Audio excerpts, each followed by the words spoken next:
Hello guys, current নিয়ে ব্লগে তোমাদের সবাইকে স্বাগত। ভাবছো এই অন্ধকারের মধ্যে মেয়েটা কী করছে, আর এটা কী জ্বলছে? এটা হচ্ছে ধূপকাঠি জ্বলছে। পাশের বাড়ি জেঠিরা উঠে গেছে, মানে এতটাই গরম ছিল। তার মধ্যে রাতে 3টের সময়, পুরো পাক্কা 3টের সময় কারেন্ট চলে গেছে। দেখো বাইরেটা কি অন্ধকার, আমার জানলাটা খুলতে ভয় লাগছিল রাতবেলা। তারপর দেখি পাশের বাড়ি কাকি হচ্ছে কি বাসন টাসন মাজতে এসছে, তারপরে আমি জানলাটা খুলে দিয়েছি, মনে একটু সাহস পেয়েছি।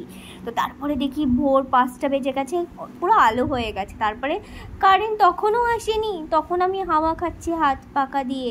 তারপরে প্রপারলি যখন ভোর পুরো 5:30 বাজে, তখন আমি উঠে পড়েছি যে না এবার উঠি। কারেন্ট তখনও কিন্তু আসেনি। আর কি করবো, দুঃখের কথা। তো সকালবেলা ঘুম থেকে উঠতেই দেখি আবার কপালে একখানা কি হয়ে গেছে, মানে আরও কষ্ট বেড়ে গেল। একে তো রাত্রেবেলা ঘুম হয়নি, তার মধ্যে আবার দেখে কপালে একটা কি উঠেছে। তো আর কি বলবো, দুঃখের কথা। যাই হোক না কেন, তারপরে উঠে ভাবলাম যে রান্না তো করতেই হবে, তাহলে আগে তার সকাল সকাল রান্নাটা করে নিয়ে তারপরে যখন কারেন্ট আসবে তখন ঘুমাবো। তো এই বলতে বলতেই আমার রান্নাটা বসিয়েও দিয়েছি, ভাতও হয়ে গেছে। এইদিকে দেখো সয়াবিন আলু পটল দিয়ে মানে ঝোল করব, আর শাক করেছি, উচ্ছে ভাজা বসিয়েছি। এর মধ্যে দেখি কারেন্ট আইসে আমি খুশি হয়ে গেছি, কিন্তু কারেন্ট আবার চলে গেছে।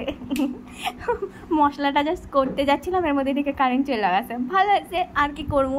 তারপরে রান্নাটা করে নিলাম। এবার দেখবা টুইস্টটা যে পাখা চলছে আবার বন্ধ হয়ে যাবে, মানে কারেন্ট আসছে আর যাচ্ছে। তো এই প্যাক না করতে করতে করতে করতে কারেন্ট যায় আসে 2 মিনিট 1 মিনিটও থাকে না, যায় আসে। এই দেখো যায় আসে, এর মধ্যে আমি হচ্ছে গিয়ে কাজটা সেরে স্নান করে এসেছি। আজকে এবার কারেন্ট এসছে যখন, আমি এবার একটু ঘুমাবো, সারা রাত ঘুমাইনি। তো চলো টাটা।